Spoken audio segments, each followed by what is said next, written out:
কি উৎকট গৰম গুৱাহাটীত ৩৭ ডিগ্ৰী সেলসিয়াছলৈ বৃদ্ধি তাপমাত্ৰা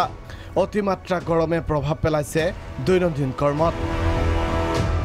মহানগৰীত এইকেইদিন প্ৰচণ্ড গৰম দিনক দিনে বৃদ্ধি পাইছে গৰমৰ প্ৰকোপ অত্যাধিক গৰমৰ পৰা পৰিত্ৰাণ পাবলৈ কোনোৱে যদি গ্ৰহণ কৰিছে শীতল পানীয় আন কোনোৱে জিৰণি লৈছে গছৰ ছাঁত পানী খোৱা নাই আজি খাবলৈ ওলাইছো খুব বেছি গৰম হৈছে পৰহি বেছি আছিলে মানে ইমাজিন কৰিব নোৱাৰি ইমানখিনি গৰম আছিল মানে লাইফত পোৱা নাই ইমান গৰম ভাগৰি পৰিছে কিন্তু থমকি ৰোৱা নাই কি গৰম কি ঠাণ্ডা সকলো প্ৰতিকূল পৰিৱেশকো আওকাণ কৰি নিজ নিজ কৰ্তব্য সম্পাদন কৰি আছে ৰাজ্যৰ চিকিৎসা কৰ্মীসকলে এই গা দহি যোৱা গৰমকো নেওচি কোভিড যোদ্ধাই অব্যাহত ৰাখিছে কোভিড বিৰোধী সংগ্ৰাম পিপি কিট পিন্ধি ৪৮ ঘণ্টা সময় কোভিড ৱাৰ্ডত ৰোগীক চিকিৎসা কৰাত ব্যস্ত এইসকল চিকিৎসা কৰ্মী কিন্তু থমকি ৰোৱা নাই এইসকল কোভিড যোদ্ধা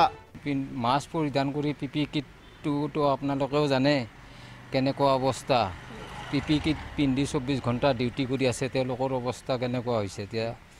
মানে কঠোৰ পৰিশ্ৰম কৰি এই কোভিডক কেনেকৈ নিৰ্মূল কৰিব পাৰি কোভিডৰ লগত ফাইট কৰি আছে আৰু সিহঁতকতো চেলুট কৰিব লাগে আমালোকে সিহঁতৰ কষ্টটো বুজি পাব লাগে আমালোকে চেলুটটো হয়ে